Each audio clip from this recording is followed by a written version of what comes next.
Our second chapter in Unit 2 about cell signaling and communication is Chapter 8. And this is part 1 of 3 dealing with electrical signaling in neurons. First of all, though, we're going to talk from Chapter 5 about resting membrane potential, and then we will move into Chapter 8 proper in a few slides. So our goals for this particular chapter, including the Chapter 5 section, is to be able to describe, first of all, how cells maintain resting membrane potential.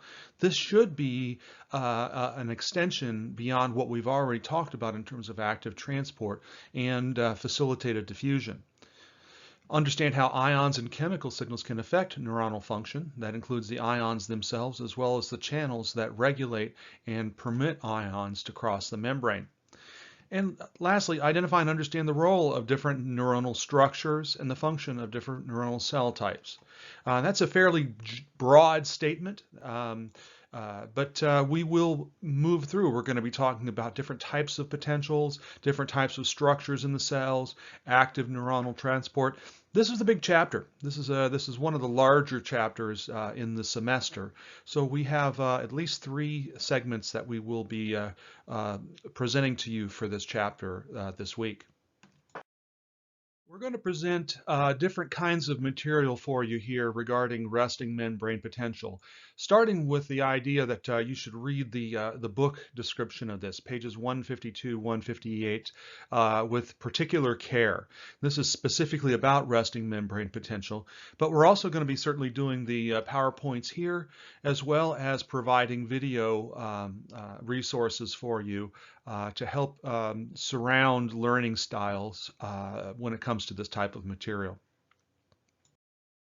Before we get started in the biology and the physiology, though, it's a good idea to kind of apply what we already know most of the time about electricity. So these things are somewhat self-evident, but it's good to have them in mind when you start looking at membranes and so forth. That opposite charges attract. So if we're talking about ions or subatomic particles, if they have an opposite charge, they will gravitate to each other and want to be in close contact. On the opposite side, if you have the same charge on an ion or a particle of some kind, they will repel each other. By extension, separating positive charges from negative charges requires an energy input, not unlike a chemical reaction. You have to have some activation energy to get them apart. There's also another corollary here that I haven't written down, and that is to say bringing like charges together, like positives and positives, bringing them together or increasing their concentration will also require energy, just like separating opposite charges. Then we have the concept of conductor versus insulator. Conductors facilitate movement of charged particles. We're often thinking about electrons in the case of the quote-unquote electricity in our systems, in our houses and our appliances and things. These things are very, very able to facilitate movement of charged particles, and like particularly electrons. Insulators, on the other hand, like for instance glass and rubber or wood in some cases, resist that ability for charged particles to move, and again particularly electrons. But that concept is important because if you're talking about charge moving, you can also apply that. It doesn't have to be electrons in this situation. And so the membrane in an aqueous solution, a phospholipid bilayer, will act as an insulator. It will resist the movement of charged particles across it because it is hydrophobic. It's an insulator. And depending on the characteristics of that membrane, it can be a strong insulator or it may be a relatively weak insulator, particularly if you have channels in here letting particles through. In this artificial situation, what we have going on here is both positive and negative charged particles in equal concentrations on both sides of the membrane. So for every positive, we have a negative. And so the net charge in this situation is 0. If we were to apply that artificial situation with a let's say we have an active transport protein and we have exactly 1 molecule of ATP, And that active transport protein can move exactly one positive molecule per ATP. So we have one molecule of ATP, and when it hydrolyzes that ATP, it can move exactly one molecule out of the cell, one positive molecule. So originally we were at a net of 0, both inside and outside. But if we were to measure the charge in this finite artificial situation, what we have done is introduce a positive on this side and taken away a positive on this. That is actually a net of 2. Why? Because we're now +1 on the extracellular side, and we are now -1 on the intracellular side, and the difference between +1 and -1 is a net of 2. So that's how membrane potential works. Depending on how we differentially concentrate and allow movement of particles, that results in a net voltage difference across the inside and outside of a cell. And we can measure this. We can measure this empirically. If we have a solution and a cell here, and we have electrodes inside and outside, the average voltage difference between the inside and the outside of a quiescent cell is around -70 millivolts. There are times when it's different, but for our purposes in this class, -70 will be our default voltage. And so the concentration of ions inside and outside is unequal in terms of which ones are positive and negative and how many we have, leading to this net -70. And we're going to show you the mechanism for how we get to -70. Again, this is an artificial situation, but it's much more analogous to the biological situation. Again, it's an artificial cell, but it has, in the inside, it has a high concentration of potassium relative to the outside, and it also has a high concentration of protein anions, and that's generally what's going on inside a cell. It has lots of proteins, and those proteins are usually mild acids, which means that they have a slight negative charge in an aqueous situation. On the outside of the cell, we have a high concentration, relatively speaking, of sodium and chloride. So this is how we would make the chemical makeup in a cell situation. But because we have equal numbers of both, right now we're at 0. Even though we are at a strong chemical disequilibrium, nevertheless we are at a voltage neutral situation at this point in this situation. But if we introduce a leak channel, and this is not positive, this is not active transport, this is just a channel. And remember, the channels are not carriers. They do not use ATP.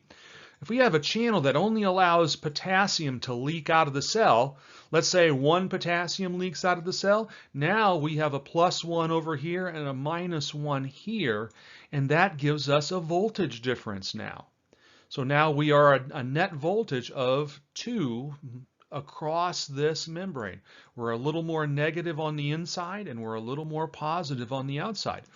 Remember that I said -70 millivolts in the cell is the default. We're a little more negative. It's 1/1000th of a volt, or 71 thousandths. I should be correct on that. 71 thousandths of a volt difference between the inside and the outside. And that's also part of the mechanism. We're establishing the chemical disequilibrium, and we have differential rates of leak. Sodium is going to leak in at a slow rate, and potassium leaks a little bit faster than sodium out. And that difference in leak leads to our what we call the resting membrane potential. So +1, -1 if we just let 1 potassium leak out.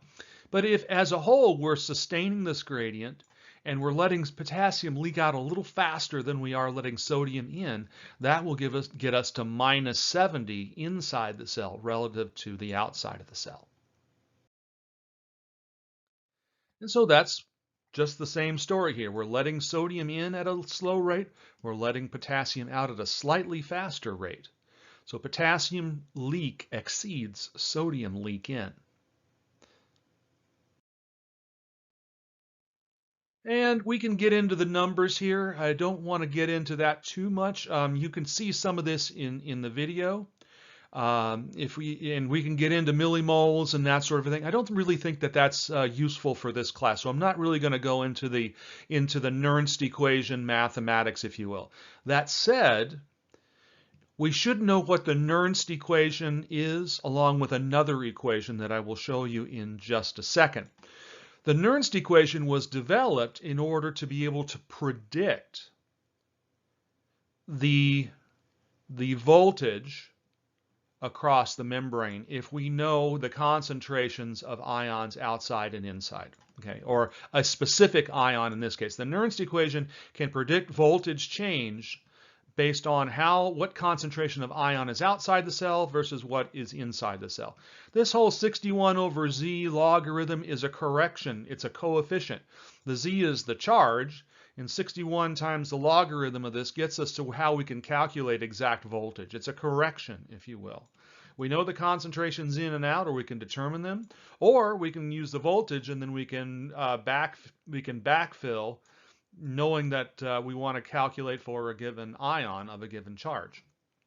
So the Nernst equation in its fundamental state is an equation that can help us either determine the voltage that will be or determine the concentration of what is of a single ion. So that's the Nernst equation. It's a ratio. It's all about ratios. What's out versus what's in, and then we correct for it, and that gives us voltage. So we can change voltage by changing concentration gradients across the membrane. We can change concentration gradients by changing the permeability, that is to say the permissibility, if you will, what the membrane will permit and how much of it will permit to those ions. The more permeable it is, the more it's going to influence the voltage across the membrane. And so GHK is just an extension of that. Again, we have the 61 log over here, but this time we've just incorporated the charge in here, and what we can do is we can calculate all the ions all at once. But again, the main point here is that you know what these equations are trying to do. It predicts the membrane potential that results from the contribution of all the ions that cross the membrane. Okay? But it's a ratio, that's all it is, with a little correction coefficient over here to make it work with the voltage that we see when we measure it empirically. And so it's just that. Resting membrane potential is a combination of the sodium-potassium ATPase that is actively pumping sodiums out of the cell and potassiums in, coupled with a differential rate of leak of sodiums coming back in and potassiums leaking back out. It's that differential leak, and we let potassium leak a little bit more than we do sodium, and so it's leaking out a little faster, plus you're only moving 2 versus 3, right? Anti-Porter, by the way. But in any case, that combination of a little slower input and faster output gives us this net minus 70.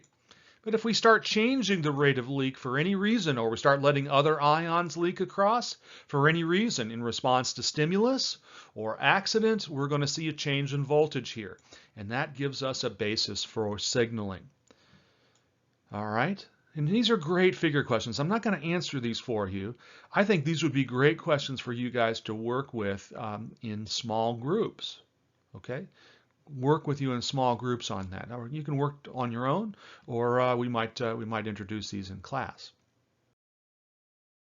So here's the video, and I can't show you the video here, but what I will do is I will upload this video to either ACE or Google Drive. I think I'm going to have to use Google Drive because I'll rapidly exceed my file quota of storage space in ACE. It's a very limiting amount. So I'll put this up on Google Drive for you so you have access to it, and I'll make a little button on ACE for you so that you can see this, because I think it's an outstanding video showing you this in sort of high quality graphics that my little laser pointer and animations in PowerPoint just can't achieve. That said, also there are tons of wonderful, wonderful videos online lectures about resting membrane potential. So if I haven't, if these two things haven't done it for you along with the book, then by all means go out there and work with it, because your understanding is more important than anything else when it comes to this. Summarizing this again, resting membrane potential, that is to say a relatively unstimulated cell, and I'm going to say relatively a lot here in this slide, I think, is that we're pumping sodium out and potassium in, creating a chemical disequilibrium and a desire for diffusion. We're going to let potassium out through these dark purple channels faster than we're going to let sodium in through the light purple channels. That differential leak on top of the chemical disequilibrium gives us the resting membrane potential. Now it says here cells resting permeability to potassium, which is relatively high, sodium, which is relatively low. Chloride can move, but it's very, very limited. It does have a role, and but if I threw all of that at you at once, it would be overwhelming. All three of these ions move to some degree. It's just that chloride is near zero, sodium's a little bit more than that, and potassium's more than that. And that's why potassium's the primary driver. If we stimulate the cell, or we change the conditions around the cell, then gated channels can change that permeability. Like in sound, mechanically gated, or touch receptors, mechanically gated. The presence or absence of certain chemicals like neurotransmitters or other types of stimulating molecules can cause chemical channels to open and or close. And this is a fun one too. I haven't talked about it much yet, but there are proteins in and around the membrane that are voltage sensitive.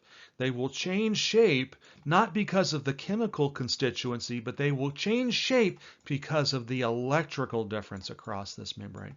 And I think that's absolutely fascinating, that you have a way of proteins that are sensitive to voltage. You need say no more than put your tongue on a 9-volt battery. Don't do that unless you know what's going to happen. But you'll feel a tingling across your tongue, or if you put on a tense unit, it's kind of the same. It's kind of basically the same thing. It's just a tense unit's a medical device and a 9-volt battery isn't. You put a tense unit on your arm and you'll get muscular contraction because you're stimulating in a voltage-dependent fashion channels that are changing membrane permeability. There's also a concept here, and I'm going to introduce it now, this idea of threshold. If you ever heard the term threshold, that means some kind of a gateway or some kind of a thing where you move from one instance to another. That is to say, maybe you move through a threshold from one room to another. In this case, threshold from one protein configuration to another may be the best way to describe this biochemically. And these threshold voltages will vary. So we can have some cells that may be sensitive to a certain voltage, have proteins that are sensitive to a certain voltage. Or if we modify those proteins, or you just don't have them, or that sort of a thing, maybe another cell may be sensitive to a different voltage. That's what we mean by threshold. 3 terms for you, and this is voltage over time. So let's say we were just recording a cell and watching its membrane voltage. These are physiologically calibrated terms. Okay, they're not absolute, and here's what I mean. If we go from -70 towards 0, and even if we go past 0, which technically speaking is polarization again, we're polarizing when we get into the positive voltage, but in physiologic terms, if we're going higher from -70, our default value, that would be considered depolarization. On the other hand, if we come from wherever we are up here back up until we reach -70, we would call that, in physiologic concept, repolarization, up until we hit -70. But if we overshoot and we go into -75, -80, minus whatever, beyond -70, in physiologic context, we call that hyperpolarization. So technically, yeah, if we get past 0, we shoot up to +30 or something like that, we're polarizing again. But for the physiologic context, we are in a depolarized state. Okay. So that's resting membrane potential and the framework for signaling via voltage. We set up a chemical disequilibrium that has a differential rate of leak, more potassium out than sodium in, and they have some reverse rectifiers in here, whatever, don't worry about that. Main thing is sodium's leaking out faster than potassium's leaking in. You don't see chloride in here at this point in the resting situation. So that's that potassium driver. And we have voltage sensitive proteins. We now have the basis for signaling. Voltage sensitive things that are sensitive to stimuli that cause voltage changes, or effector proteins that are sensitive to voltage. That brings the whole signaling pathway into play. So again, the stimulus can affect channels. They can be any number of things. They can be light, they can be mechanical. The three big are right here. These are the three most common, but there are others. Change that permeability of any of those ions, sodium, potassium, chloride. I'll throw in calcium there on the side because it's coming.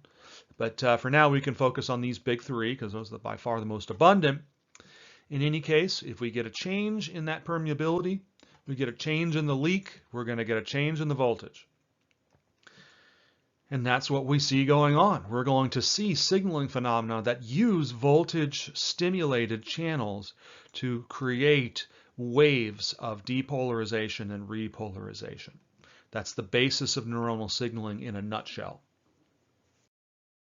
And this table is nice, but it has a lot of stuff we don't really need to memorize. There's no point in doing this. This is stuff, as long as you understand that we have an established amount of fluid outside and inside, that sets up membrane potential. Voltages can change. Here's where I want you to go, and you don't have to memorize this stuff ever.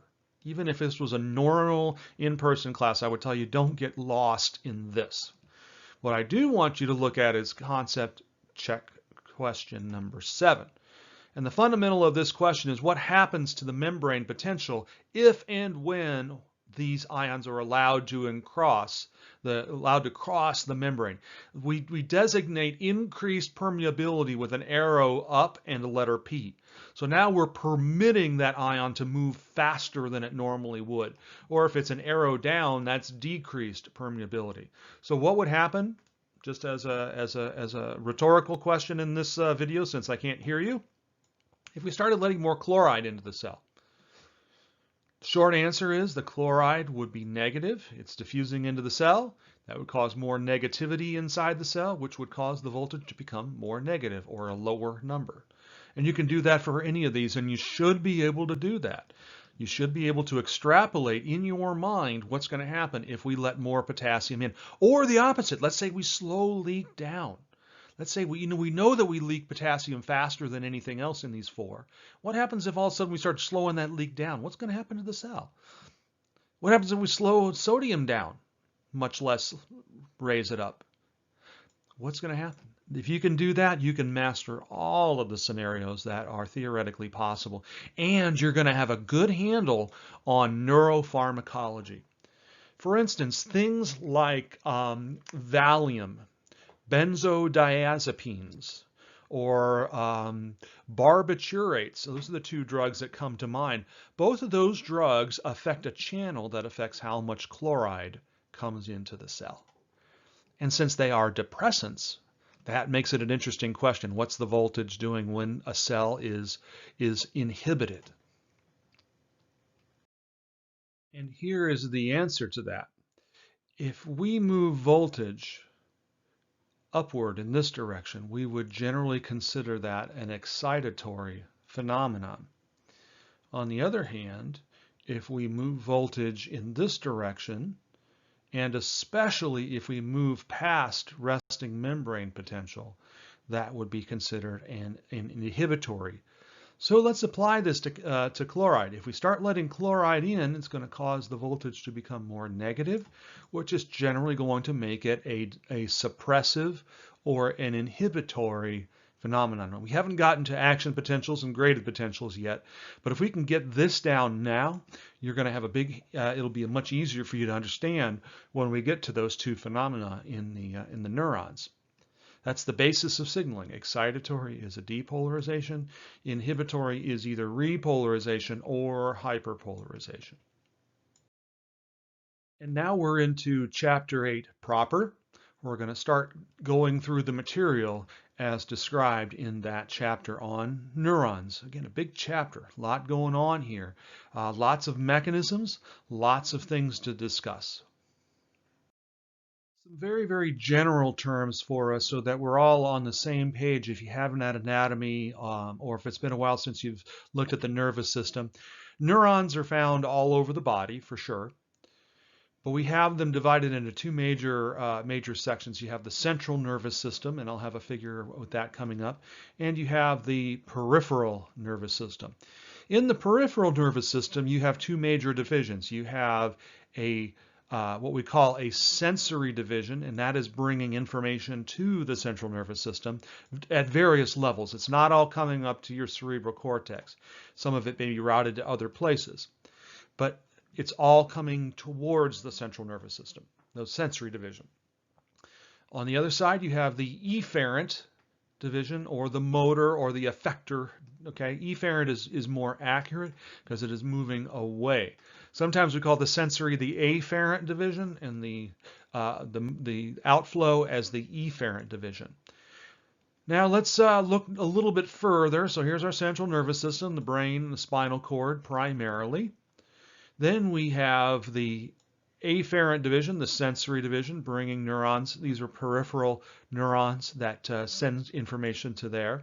Over on the efferent side, though, we have the motor division. This is sort of the voluntary side, things that we control with conscious or occasionally unconscious movement. Then you have autonomic. And the autonomic we're going to talk about in Chapter 11. This is generally subconscious, but there's a lot going on here that we should discuss because this is the basis for a lot of symptoms and signs that we see in patients. It's also, the terminology can be a little bit confusing, so I want to give you guys a leg up on future classes involving pharmacology as well as differential diagnosis, and so understanding the autonomic nervous system for Chapter 11. And here's our central nervous system. It's composed of gray and white matter of various proportions and different structures. It is the major integrating center in the entire body for responses. Like I said, gray matter and white matter, we're going to show you here, like for instance in this area right here, a way of integration that may not necessarily involve the cerebral cortex. So here's a basic, what we would call a spinal reflex, putting some of the pieces that I've shown you in the last couple of slides. Let's say we have a stimulus of some kind out in the peripheral body. That stimulus then triggers a neuron in the sensory division, in the afferent division, to send signals via electrical signaling to the central nervous system.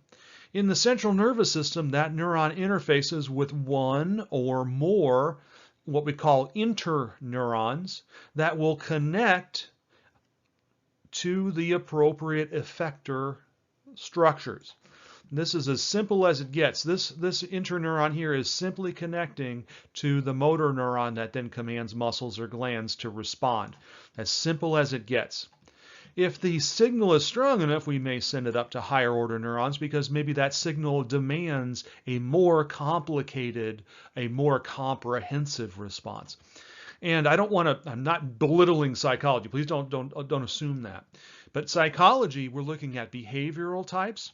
I would argue that on a physiologic level, psychology is the understanding of complex behaviors by and large, not entirely, obviously there are exceptions to all these things, but by and large to achieve physiologic and reproductive goals.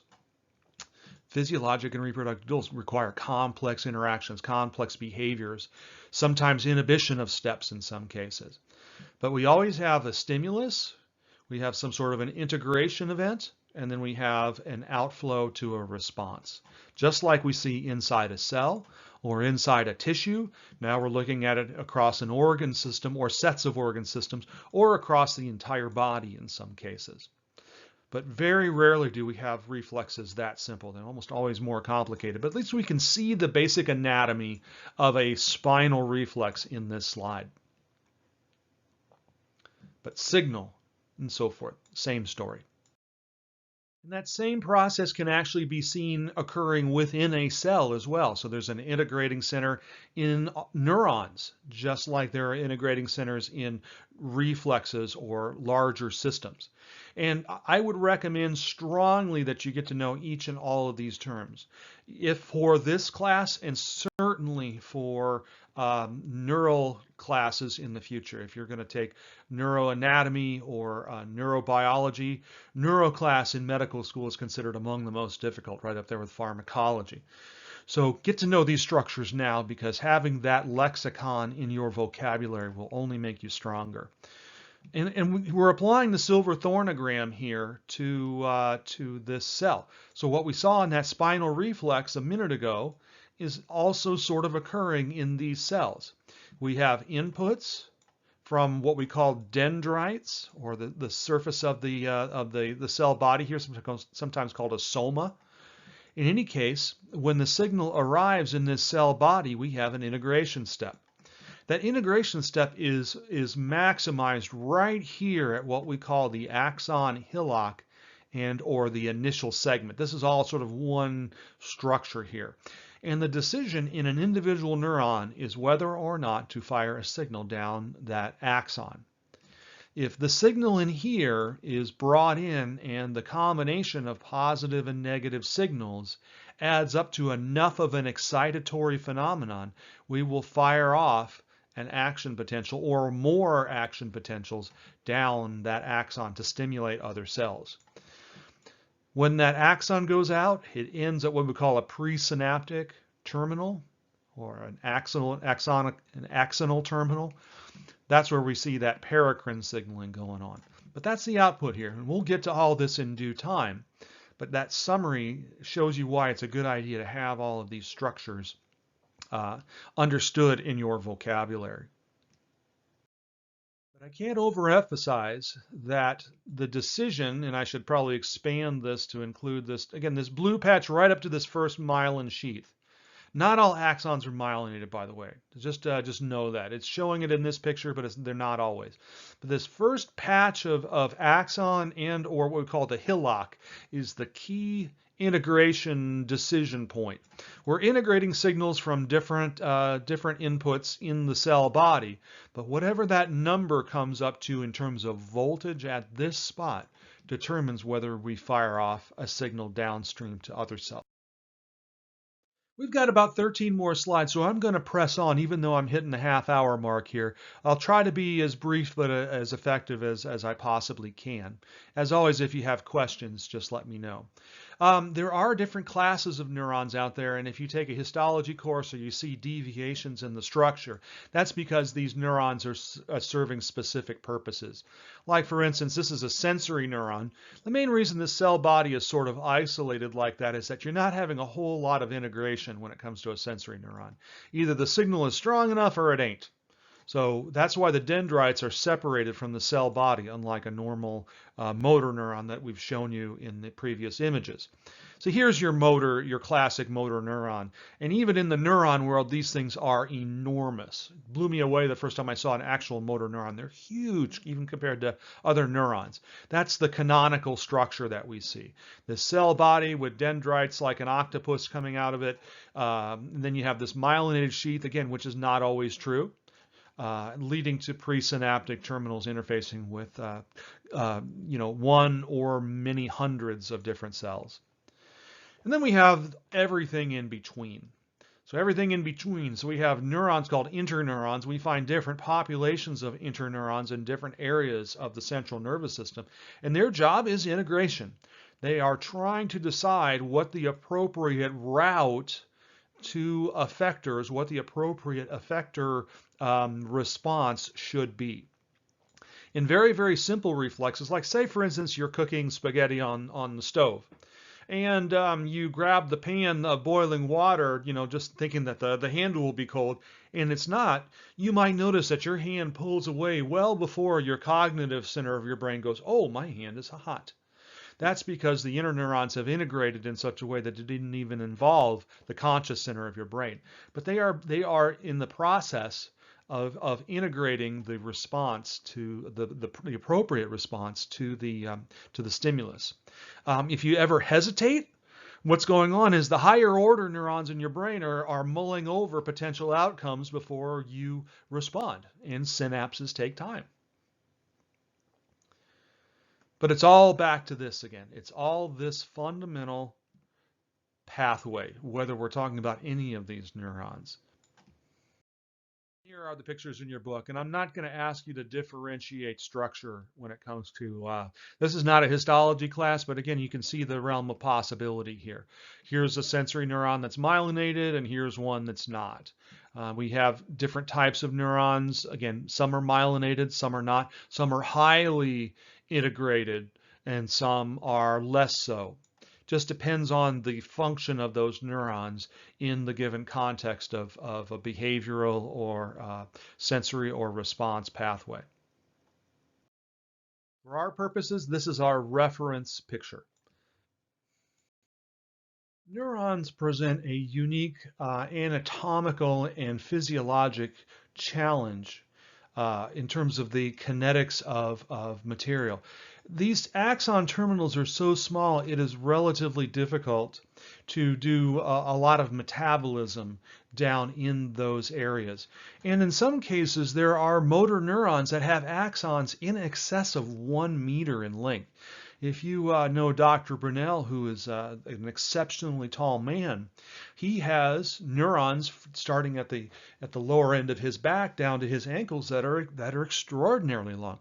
And that world's tallest man that I showed you in the endocrinology lecture would have had immensely long axons, and that probably contributed to his premature death. And these axons are so long relative to the size of this that if we were to do this in macro terms, like let's say that this is a human being, some axons, if they were 1 meter in length or more, would be the equivalent of thousands of miles, a very, very long distance, like from here to Denver, Colorado, or further. So we have to have special apparatus and infrastructure to move material that's the product of metabolism to these axon terminals, or the opposite, to remove byproducts of metabolism that occurs here or events that occur here back to be metabolized. And so we have axonal transport, and the book talks about slow axonal transport and fast axonal transport. A few years ago, I spoke with a neural specialist. He's one of the world's preeminent neurologists, and he says that slow doesn't exist. It's just a matter of switching back and forth on the tracks of fast axonal support. So we're going to pretend, I'm going to take his word for it and say that I'm going to correct the book in this instance, which is rather rare, that slow axonal transport doesn't exist. What we see, though, is fast axonal transport, and these things can move up to 1/2 meter a day. 400 millimeters is not quite 1/2 meter, 4/10 of a meter. And you have forward transport, and that's mediated by certain motor proteins, probably kinesins, and retrograde, which is moving from the terminals back to the cell body, the soma. So this is moving over. Anterograde, or forward axonal transport, is moving this way. Retrograde is moving this way, and so we'd have kinesins going this way and dyneins going this way. That slow axonal transport, maybe if you have one of those interneurons that has really, really short axons, you might be able to overcome the diffusional distance. There may be something to that, but let's just focus on the motor protein aspect of this.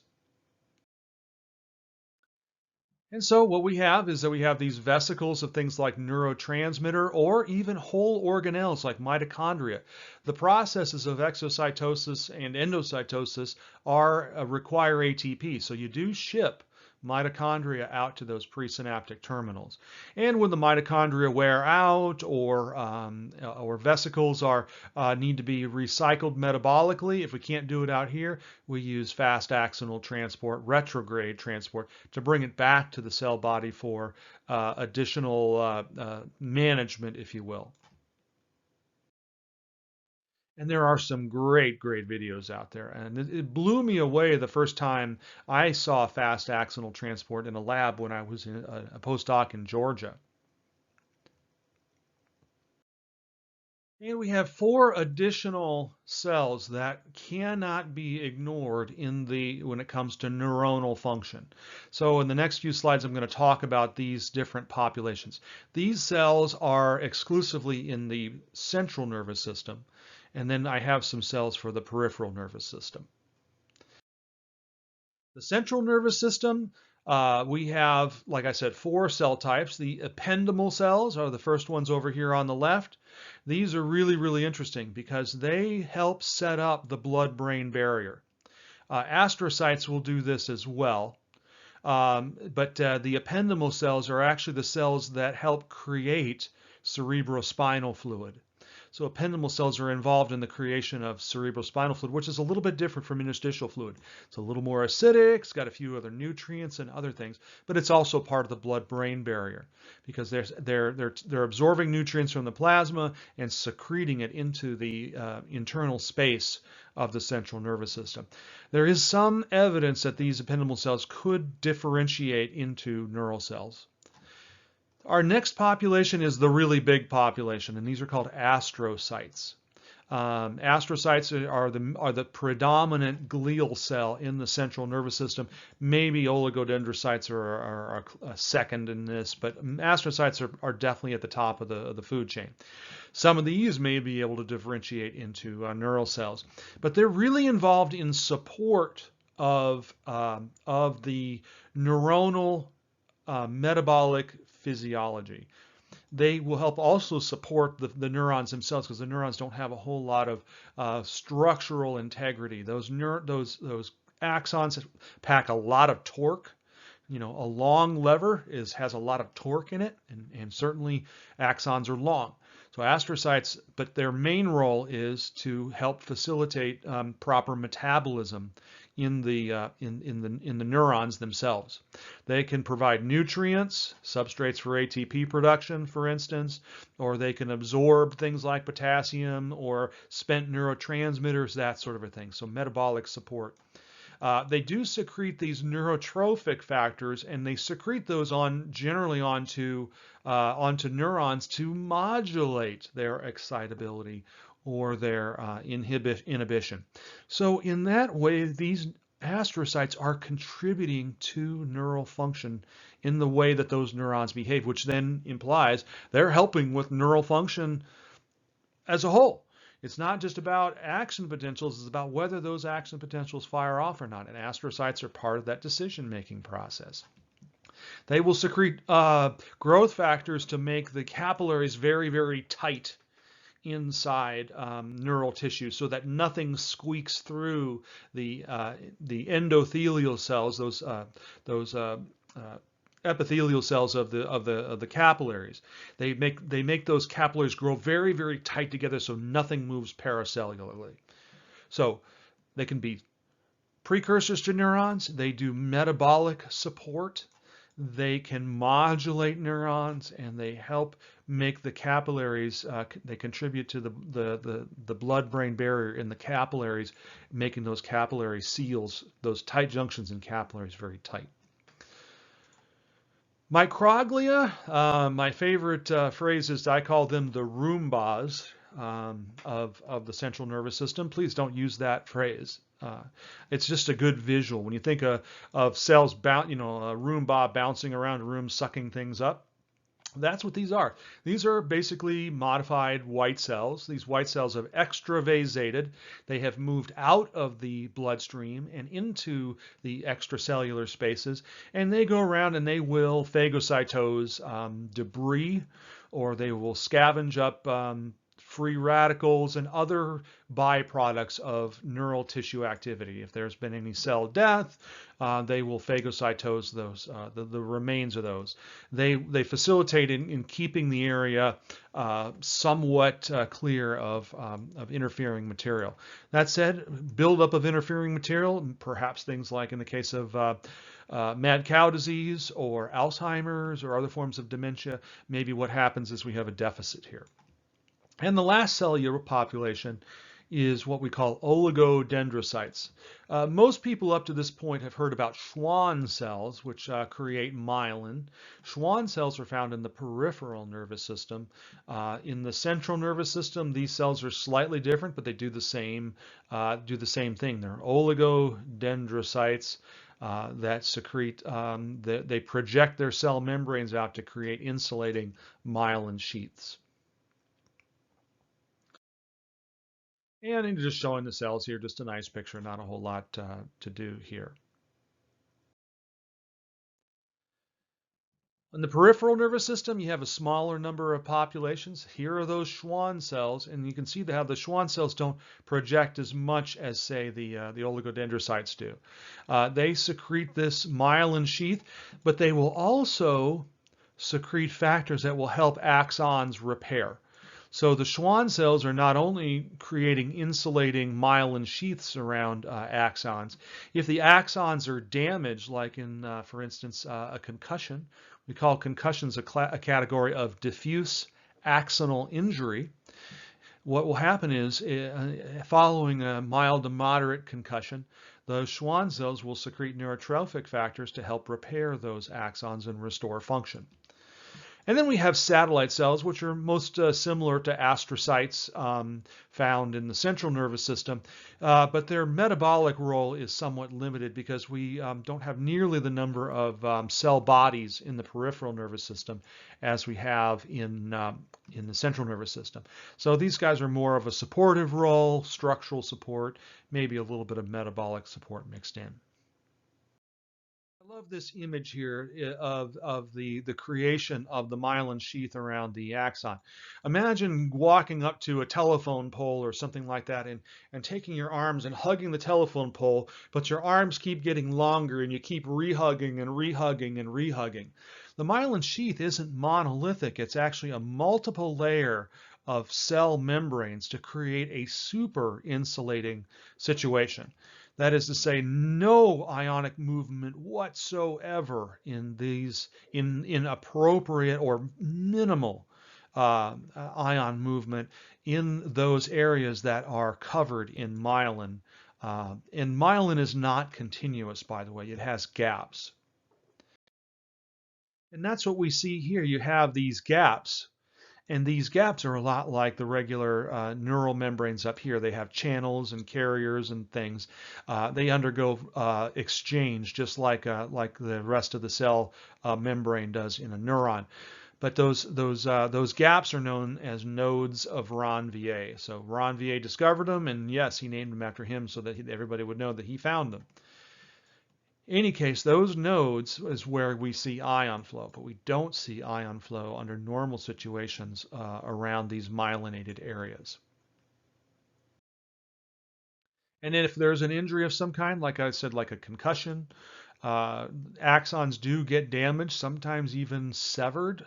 If the axon is severed, there is a good chance with appropriate therapy, if we can mitigate secondary injury in this area. Secondary injury is a major concern with neurons.